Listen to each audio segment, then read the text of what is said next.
selamat sore semuanya. Gimana? Sudah selesai semua tugas-tugas di rumah kan? Saya yakin ini saat yang sudah ditunggu-tunggu, saatnya bertemu dengan Sekaro. Karena hari ini seperti biasanya kita akan rumpi no secret. Wah. Baiklah, sebelum kita berumpi sama bintang tamu saya hari ini, kita akan membahas dulu mengenai berita-berita yang ada di luar sana. Ini yang paling hot sedang diperbincangkan adalah kasus tertangkapnya Eza Gionino masih ya. Jadi hari ini ada headline berita juga yang mengejutkan bahwa kakak kandung Eza Gionino cucu jadi ikut terseret. Padahal kemarin juga dia bingung juga begitu ya, kok bisa adiknya itu terjerat narkoba. Padahal Eza Gionino ini kan sibuk syuting apa segala macam, kok iya masih ada sempet-sempetnya begitu ya. Apa masalahnya? Apa mungkin salah pergaulan atau bagaimana begitu. Kita akan menghubungi kerabatnya ya. Siapa namanya Gose? Hendar, Mas Hendar ya. Mas Hendar ini salah satu kerabatnya. Kabarnya juga saya baca di berita itu banyak keluarga yang datang dari Malang juga, tidak bisa bertemu, tapi ingin tahu sebetulnya ada apa sih yang terjadi, begitu benarkah apa yang terjadi dengan Eza Gionino ya. Kita menghubungi dengan Mas Hendar. Sudah terhubungkah? Oh, belum terhubung. Oke, nah sebelum kita ke Mas Hendar, kita bahas lagi. Hah? Kita bahas selanjutnya. Oh, udah terhubung. Halo Mas Hendar. Halo. Halo. Oke, Mas Hendar, terima kasih sudah meluangkan waktunya Mas Hendar. Iya, terima kasih sama-sama.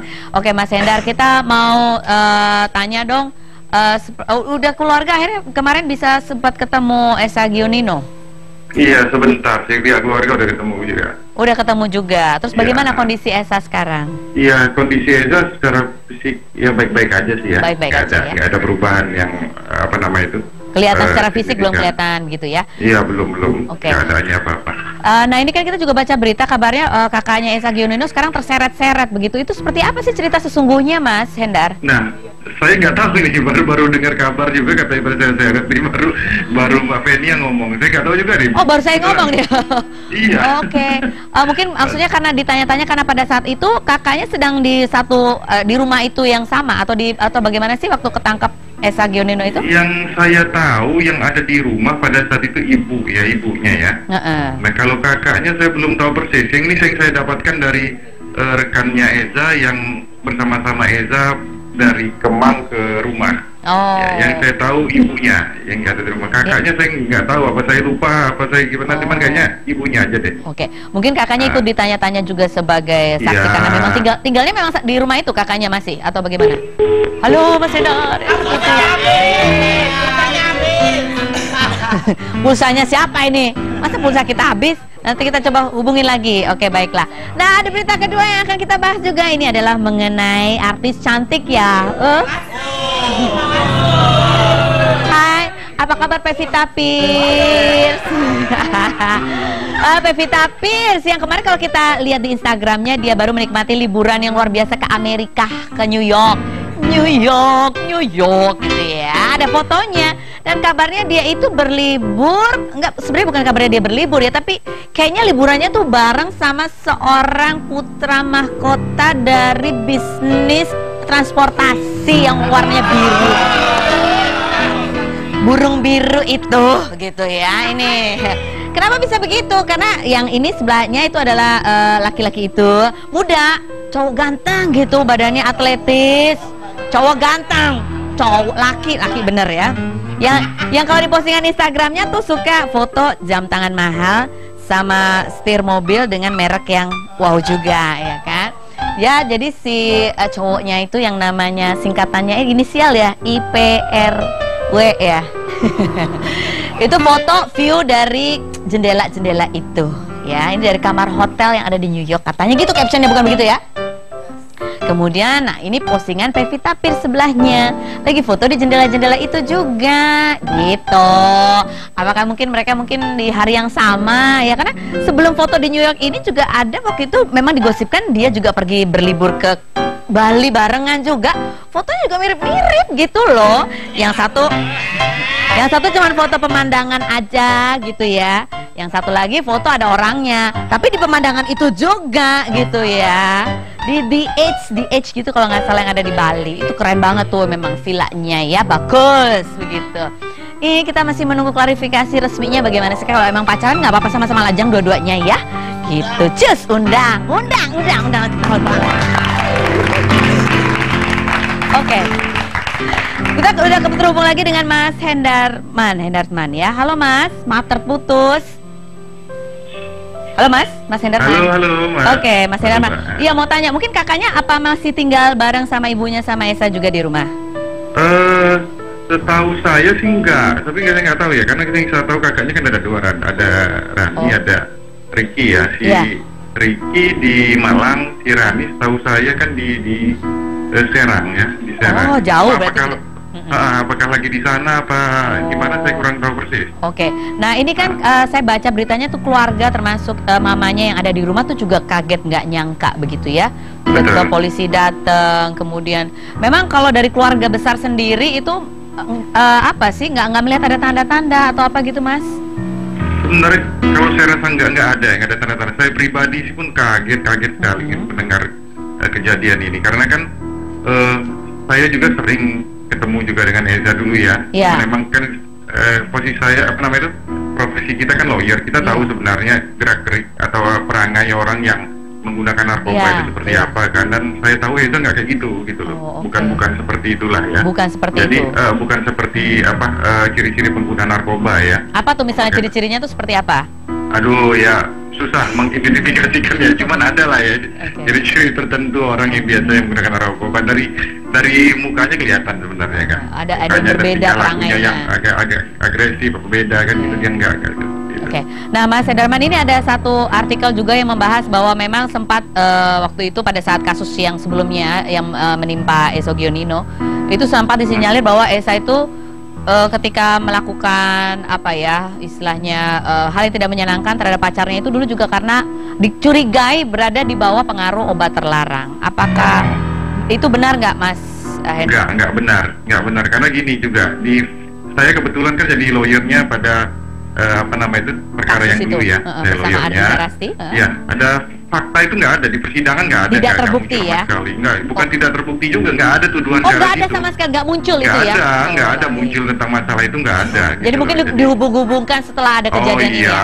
Ya, biar beritanya enak lah kan gitu mungkin ya. Oke, nah Mas Hendarman, sekarang bagaimana status Esa sendiri? Apakah direhabilitasi atau bagaimana? Iya, saya kalau melihat dari sudut pandang kacamata hukum harusnya direhab. Karena kan udah bisa dilihat kesimpulan dari kepolisian atau penyidik bahwa Eza adalah pengguna ini dari perspektif hukum undang-undang narkotika, dia adalah korban, dan korban harus direhabilitasi. Karena itu kan juga udah ada kesepakatan bersama antara Polri, BNN, kejaksaan dengan Mahkamah Agung tentang penanganan terhadap para pengguna ini, terhadap para korban ini. Jadi ya harus, dan polisi harus jalankan itu. Tapi betul nggak sih pada saat itu memang sudah diikuti dari arah Kemang itu karena laporan dari tetangga begitu?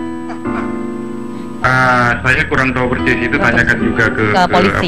Ke polisi. Tapi intinya kalau emang tuh kalau dari tetangga, maksudnya Mbak Feni, kalau dari tetangga yang saya tahu malah Pak RT sendiri kaget gitu, nggak dihubungin. Ya kan, jadi saya rasa simpang siur aja berita itu. Masih simpang siur, maka itu kita minta klarifikasi dari pihak keluarga, apakah keluarga mengetahui informasi itu. Tapi bagaimana, ibu di rumah keadaannya sehat atau bagaimana? Mama pasti, saya kalau jadi ibu shock banget gitu ya. Sudah suatu malam. Ini seperti apa, sehat? Mama sehat? Memang kalau secara kondisi kan ada, kebetulan Ibunda Eza kan ada sakit yang permanen kan ya, ada darah tinggi dengan jantung ya. Itu sebenarnya intens juga penyakit beliau, ditambah dengan ini ya bisa kita bayangkan sih sebenarnya. Apalagi kan masalah jantung dan darah tinggi ini kan terkait dengan masalah emosional kan. Jadi pasti kondisinya lagi itu sekali. Saya juga udah bertelepon dengan beliau juga, ya sangat shock kondisi ya. Tapi Mama sudah ketemu sama Esa kemarin atau dari pihak keluarga aja? Baru pihak keluarga yang lain, kakak-kakaknya kalau nggak salah hari ini mungkin udah ke sana. Oh, hari ini mamanya ketemu. Esa sudah ada kuasa hukumnya atau tidak atau bagaimana? Saya belum tahu persis tentang masalah itu. Mungkin karena keluarga sudah memutuskan, saya juga ada beberapa pekerjaan yang saya khawatir nggak bisa fokus di situ ya. Akhirnya mungkin saya sepakati saja non formalnya saja. Mungkin ada yang formal yang menjalankan masalah itu. Yang lain lagi. Oke, Mas Mas Hendar, terima kasih banyak atas informasinya. Salam untuk keluarga ya. Semoga semua dalam keadaan sehat. Baik, terima kasih. Ya, baik, terima kasih. Baik, nah saatnya sekarang kita rumpi sama bintang tamu kita yang berikut ini. Ini juga sempat kita kita informasikan gitu kabarnya bahwa dia sempat marah juga sama para haters, memberikan komen yang kasar sekali gitu ya di Instagramnya. Langsung kita panggilkan, inilah Farah Queen.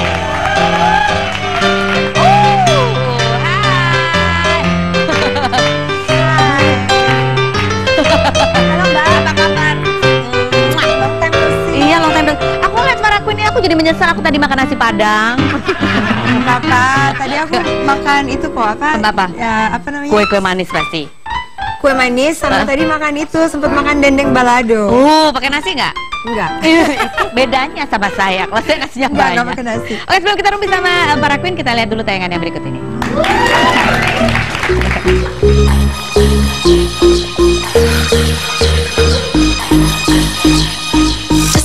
Farah Farhana Fauzan atau Farah Queen dikenal luas setelah membawakan acara ala chef di Trans TV.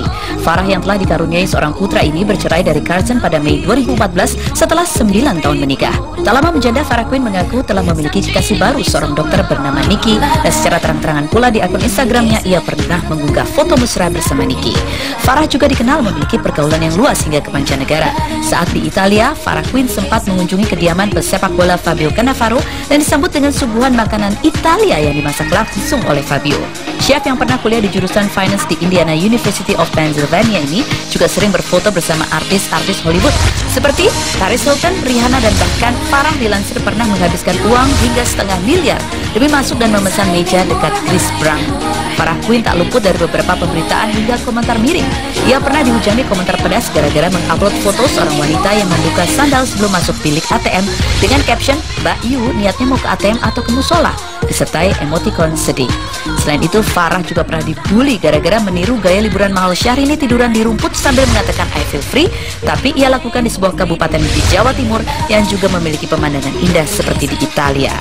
Namun yang membuat Farah geram adalah saat haters mengomentari foto anaknya Ahmad Fauzan Queen dengan sebutan mirip dengan siluman kerbau. Bagaimanakah tanggapan Farah mengenai media sosial? Dan benarkah jalinan asmara dengan sang kekasih terjadi sejak sebelum ia resmi bercerai dari sang suami? Saksikan penuturan selengkapnya hanya di Rumpi No Secret.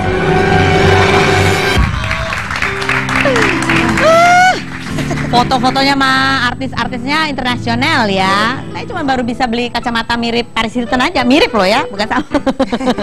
Farah, apa kabar? Baik. Gimana sekarang kamu sudah punya pacar? Sama dokter itu masih atau udah putus?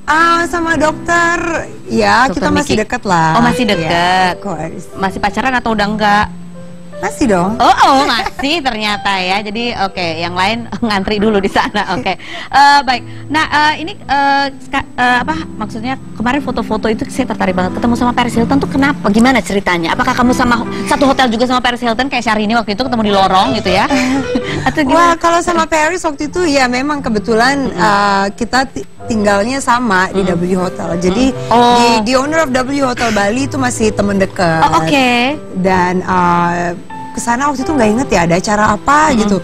Pokoknya Paris lagi party 1 minggu aja di situ. Terus saya ada Syahrini waktu party itu.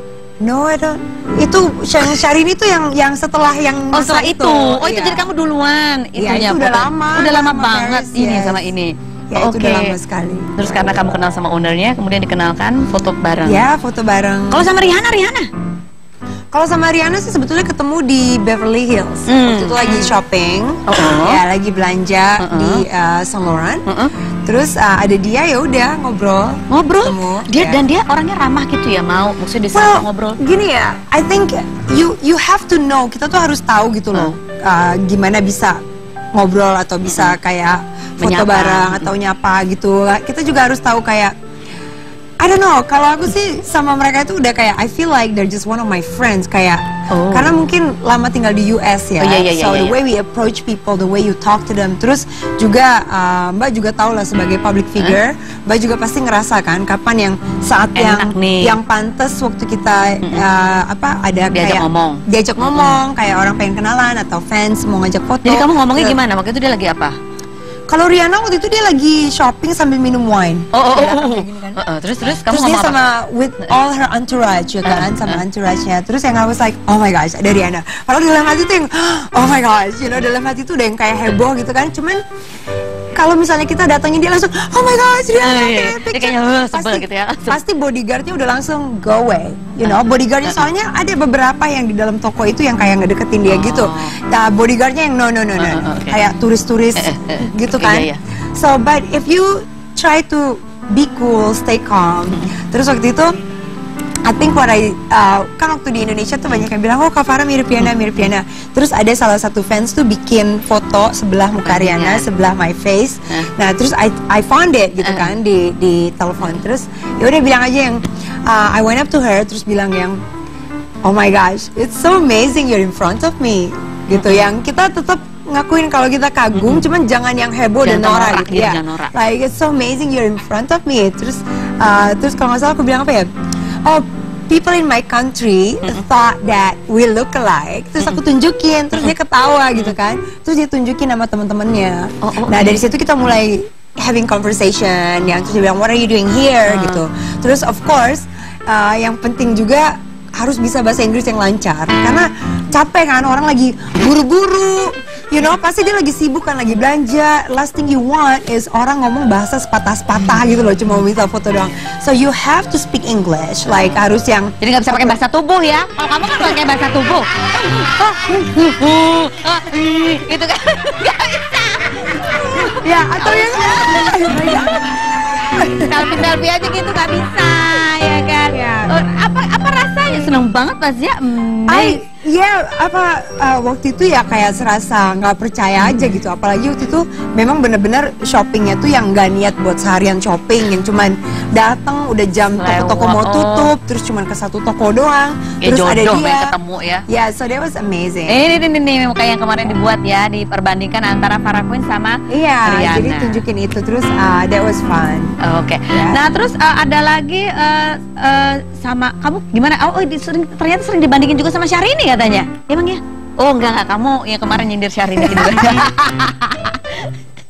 Ya sebetulnya Syahrini and I are friends. Kita tuh tapi udah lama nggak ketemu. Cuman we're very friendly gitu loh. Jadi benar-benar yang waktu itu my comments ke Syahrini itu cuman bercanda gitu kan. Kita saling bercandaan aja. Cuman banyak yang oh my gosh, like kok Kak Farah ternyata apa ya dibilang ternyata they just don't get it gitu. Kadang-kadang memang sense of humor yang aku punya tuh agak sedikit. Ada yang marah nggak sih? Ada yang marah? Sarcastic. Wow, of course fan-nya Syah. Fan-nya Syah ini marah ya. Ada yang marah pasti kamu ikut-ikutin kan. Kan ada yang ketawa, ada juga yang kayak dimasukin fans hati ya. Juga kayak yang kenapa sih ngata-ngatain, bukan yang ngata-ngatain. It's like you know, just joking, bercanda gitu loh. Sesama teman sebagai sesama teman kayak gitu ya. Oke. Nah,